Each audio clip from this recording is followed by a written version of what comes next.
नमस्कार, स्वागत है आपका पीताम्बरा परिवार में। बहुत सारे लोग हैं जो साधनाएं करते हैं अपने जीवन में। कुछ लोगों को सफलता मिलती है, कुछ लोगों को नहीं मिलती है। कई बार हैरान करने वाले ऐसे भी हमें व्हाट्सएप आते हैं या लोगों की फ़ोन कॉल्स आती हैं कि हमने साधना किया और इतना लाख जब हम कर चुके हैं, लेकिन हमें कभी कोई फल नहीं मिला और ना ही कभी कोई मंत्र सिद्धि का लक्षण हमें नजर आया। तो वो हमसे प्रश्न पूछते हैं कि ऐसा कौन सा रीजन है जिसके कारण उन्हें साधना में सफलता नहीं मिल रही है। आज हम इस वीडियो के माध्यम से उन्हीं कारणों को जानेंगे जो किसी साधना की सफलता के लिए आवश्यक रहते हैं या किसी साधना की सफलता को प्रभावित करते हैं। अभी कुछ दिन पहले एक फोन मुझे आया था। वो हमें बता रहे थे कि मैंने करीबन 48 लाख यानी 48 लाख जप कर रखा है, लेकिन मुझे कभी भी कोई मंत्र सिद्धि का लक्षण, जो कि आपने वीडियो बनाया है, अभी इसके हमने 4 पार्ट डाले हैं, कि उनमें से मुझे कभी कोई मंत्र सिद्धि का लक्षण नजर नहीं आया। लेकिन आपके मैंने बहुत सारे वीडियोस देखे, शायद उनका नाम विक्रम है, और उन्होंने कहा कि हमने आपके बहुत सारे वीडियो देखे जिसमें लोगों के अनुभव हैं, लोगों ने अपने अपने अनुभव सुनाए हैं और बताया है कि ऐसा ऐसा हमारे साथ मंत्र जाप में हुआ है। और कुछ बहुत हैरान कर देने वाले अनुभव थे, कुछ रोमांचित कर देने वाले अनुभव थे और कुछ बहुत ही सुखद अनुभव थे। लेकिन उन्होंने कहा कि मेरे साथ कभी कुछ ऐसा नहीं हुआ, तो आप क्या इसका रीजन बता सकती हैं कि दीदी माँ आप इसका रीजन बताइए। तो हमने कहा कि इस विषय के ऊपर हम एक वीडियो ही बनाएंगे, आप वो वीडियो जरूर देखिएगा, क्योंकि काफी कुछ लोगों का ऐसा प्रश्न रहता है। तो शुरुआत करते हैं कि मंत्र सिद्धि के लक्षण किन लोगों को नहीं दिखाई देते हैं या मंत्र सिद्धि को प्रभावित करने वाले कारण या कारक कौन कौन से हैं। पहली बात तो ये है कि कई लोग हमें फोन करते हैं कि हमने शिव को गुरु मान करके कोई मंत्र जाप किया है और इतना लाख कर लिया है और हमें कुछ फल नहीं मिल रहा है। हो सकता है कि कई लोगों ने शिव को गुरु माना हो, कई लोगों ने गोरखनाथ जी को गुरु माना हो, कई लोग विष्णु भगवान को गुरु मान लेते हैं और कई लोग किसी को भी गुरु मान करके अपनी साधना शुरू कर देते हैं। लेकिन आप लोग मुझे एक बात बताइए, क्या भौतिक रूप में गुरु होना अनिवार्य नहीं है? आपके लिए किसी साधना की सफलता के लिए आवश्यक है कि सशरीर कोई गुरु हो आपका, वो आपको साधना में गाइड कर सके, आपकी साधना में मदद कर सके, मंत्र दीक्षा या मांत्रिक दीक्षा आपको प्रदान कर सके और साधना में आपकी मदद कर सके। अगर कोई साधना में कोई लक्षण नजर आता है तो उसको किस प्रकार से हैंडल करना चाहिए, या कोई परिस्थितियां विशेष बन जाती हैं तो किस प्रकार से हैंडल करना चाहिए, वो आपको कम से कम बताएगा। तो मान लीजिए आपने शिव को गुरु मान करके कोई साधना शुरू की है, तो मान लीजिए आपसे कोई भूल चूक हो जाता है, कोई परिस्थिति ऐसी बन जाती है कि आपको गुरु के गाइडेंस की आवश्यकता पड़ती है, तो शिव तो उस समय नहीं आएंगे आपको गाइड करने के लिए। तो फिर आप बताइए, क्या भौतिक शरीर में सशरीर गुरु होना अनिवार्य है या नहीं? वैसे भी गुरु बिना गति नहीं, जिसका गुरु नहीं होता है उसकी गति नहीं होती है।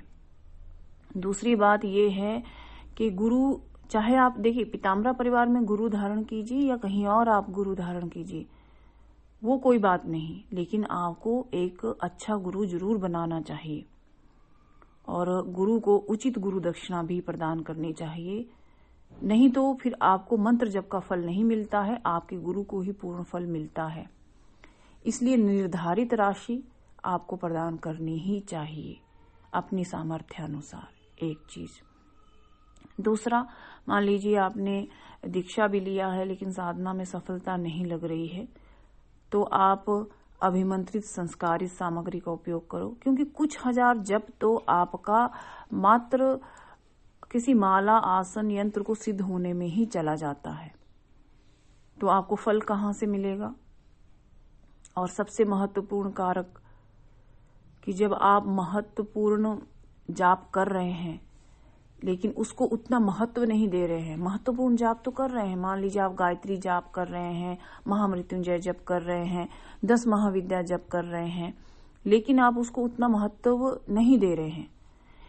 शुरू में क्या होता है, जब कोई साधना कोई भी साधक शुरू करता है तो वो बहुत एक्साइटेड होता है कि हाँ मैं साधना शुरू कर रहा हूँ, और उसके मन में एक रोमांच भरा होता है।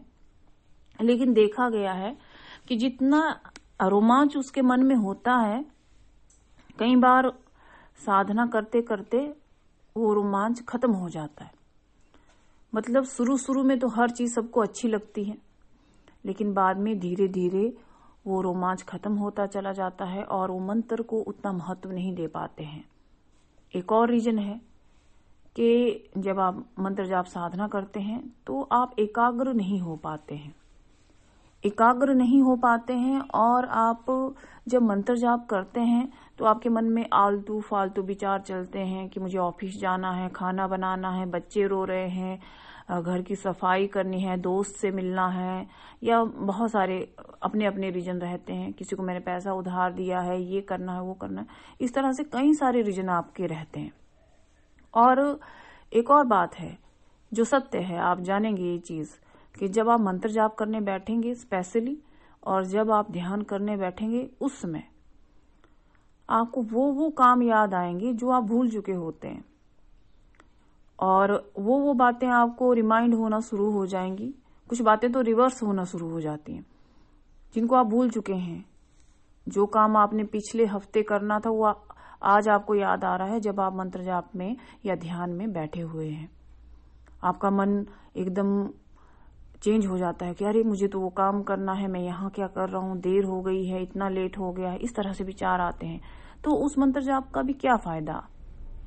दूसरी बात, क्योंकि जब आप ध्यान में बैठते हैं तो मन ही एकाग्र नहीं हो पाता, इधर उधर भटक रहा है, कभी नींद आ रही है, उबासी आ रही है, छींक आ रही है, और भी कुछ रीजन रहते हैं, हिलडुल रहे हैं, ध्यान से नहीं बैठ पा रहे हैं, ध्यान नहीं लग पा रहा है, मंत्र जप कर रहे हैं लेकिन मशीनी तौर पे मंत्र जप कर रहे हैं, बस हो रहा है, इतनी माला करनी है। और कई बार तो साधक के मन में जिस इष्ट के प्रति वो साधना कर रहे हैं या मंत्र जाप कर रहे हैं उसके प्रति ही अजीब अजीब विचार आने लग जाते हैं। कई लोग मतलब अजीब अजीब विचारों से भर जाते हैं। कभी उन्हें उस देवता से क्रोध आने लगता है, कई बार गलत भावनाएं उत्पन्न होने लगती हैं, कई बार वो गुस्सा करने लगते हैं और अजीब अजीब विचार आने लगते हैं। एक कारण ये भी जान लीजिए आप कि कहाँ से मंत्र जप का फल मिलेगा आपको।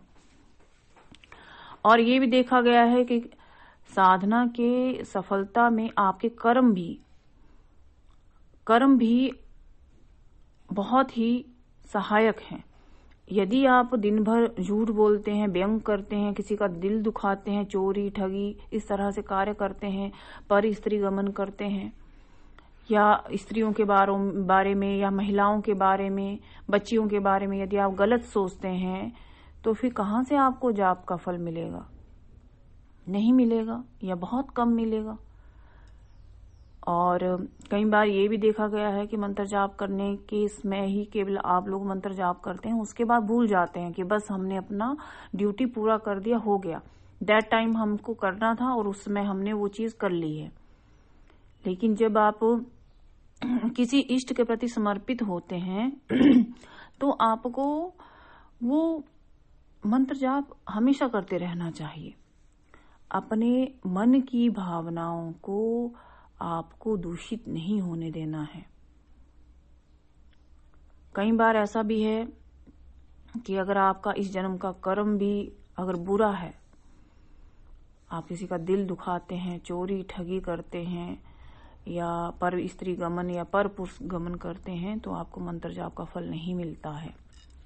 और कई बार पिछले जन्मों का भी प्रभाव होता है। एक बात याद रखिए, जिन लोगों ने लाखों में जप किया है लेकिन उनको कुछ भी फल नहीं मिल रहा है, तो इसका बात आप जान लीजिए कि पिछले जन्म में कुछ ना कुछ आपने ऐसा कर्म किया है तो जो आपने मंत्र जाप किया है और जो पिछला जन्म का जो कर्म किया है, तो सबसे पहले आपके पिछले जन्मों के कर्म कटेंगे।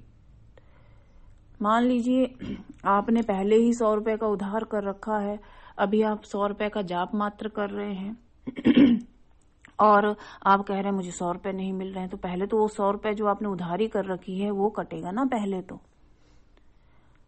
और एक और रीजन है, मान लीजिए कि आप मंत्र जाप कर रहे हैं, लेकिन मंत्र जाप करते करते करते करते आपके मन में अपने इष्ट के प्रति श्रद्धा ही नहीं रहती है, तब भी फल नहीं मिलेगा। आपके पुराने या पिछले जन्म के कर्मों का फल आपको भोगना है, लेकिन यदि आप अपने इष्ट के शरण में चले जाते हैं तो मान लीजिए जहां आपको 100% फल भोगना है अपने कर्म का, देखिए कर्म फल के अधीन तो दैव भी हैं, कर्मों का फल तो देवी देवताओं को भी भुगतना पड़ता है, तो हम और आप तो मात्र एक इंसान हैं। लेकिन क्या रहता है कि जैसे मान लीजिए आप अपने इष्ट की शरण में चले जाते हैं, उनका जप निरंतर करते हैं, उनका ध्यान करते हैं, मनन करते हैं, तो जहां आपको अपने कर्मों का 100% फल आने वाला है, बुरे कर्मों की बात हम कर रहे हैं, वहां आपको 10-20% आएगा, लेकिन कर्मों का फल आएगा जरूर। क्यों?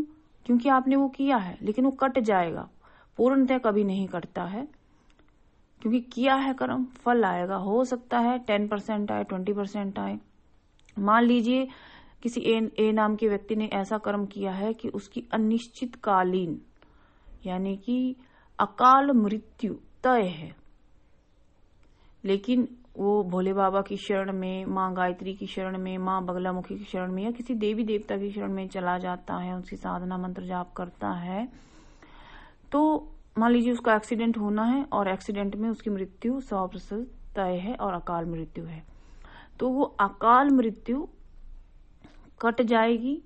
छोटा मोटा एक्सीडेंट होगा क्योंकि वो कर्म फल है, आना है, लेकिन आपको ज्यादा कोई चोट नहीं लगेगी और मृत्यु नहीं होगी, इस तरह का होता है। तो कई लोग ये भी क्वेश्चन कर देते हैं कि हमारा एक्सीडेंट क्यों हुआ, हम तो मंत्र साधना कर रहे थे, तो ये कैसे हो गया? अरे वो तो आपका पुराने कर्मों का फल है, आना ही आना है। शुक्र मनाइए कि आप जीवित हैं, सांसें ले रहे हैं, इस समय का भोजन कर रहे हैं। धन्यवाद कीजिए अपने इष्ट को कि इस समय आप एक समय का भोजन कर रहे हैं, आप स्वस्थ हैं, आपका जीवन मंगलमय है। जब तक सांसें हैं तब तक सब कुछ संभव है। एक और आपका ग्रह योग भी बहुत आपके मंत्र जाप की शक्ति को प्रभावित करता है। कैसे? मान लीजिए कोई ग्रह नीच स्थान पे बैठा है, उसकी दशा चल रही है, तो आपको तुरंत उस समय तो मंत्र जाप का फल नहीं मिलेगा, लेकिन वो कब मिलेगा? जब आपका शुभ ग्रह आपकी कुंडली में आएगा। और ऐसा आप कदापि मत जानिए कि आपने जो मंत्र जाप किया उसका फल आपको नहीं मिलेगा, मिलता है, लेकिन कई बार हमारा ग्रह योग उसको प्रभावित करता है। तभी हम कुछ दिनों पहले वीडियो बना रहे हैं, शुक्र ग्रह शनि ग्रह के बारे में डाली है हमने कि अपनी अपनी कुंडली चेक करा करके आप उस ग्रह को ठीक करने का प्रयास कर सकते हैं। और एक और फल को प्रभावित करने वाला कारण है, वो कारण है अपने गुरु के प्रति श्रद्धा प्रकट नहीं करना, चाहे आपके गुरु कोई भी हो। कई बार लोग अपने गुरु के प्रति श्रद्धा प्रकट नहीं करते हैं, गुरु से प्रेम नहीं होता है, गुरु के बारे में उनके मन में आशंका रहती है। देखिए, जब आपने किसी को गुरु मान लिया, चाहे किसी को भी मान लिया, तब वो गुरु आपके प्रति ऋणी है। आप अपना कर्म कीजिए, आप श्रद्धा पूर्वक चलिए। ये बातें हैं जो आपके मंत्र जाप को प्रभावित करती हैं। आपका ग्रह योग, आपके पिछले जन्मों के कर्म, आपके इस जन्म के कर्म, ये सभी प्रभावित करते हैं। पहले ये चीजें कटेंगी, गुरु ना बनाए हों, अभिमंत्री सामग्री उपयोग में ना ला रहे हों, गुरु के प्रति श्रद्धा ना हो, देवी देवता से घृणा करना शुरू कर दें आप लोग, उटपटांग विचार आपके मन में आने शुरू हो जाएं, साधना बार बार भंग होनी शुरू हो जाए। वही ये कुछ रीजन है जो आपको मंत्र जाप का फल नहीं देते हैं या उसको कम या ज्यादा करते हैं। अगर आप सभी को यह वीडियो अच्छी लगी हो तो लाइक और शेयर कीजिए। धन्यवाद।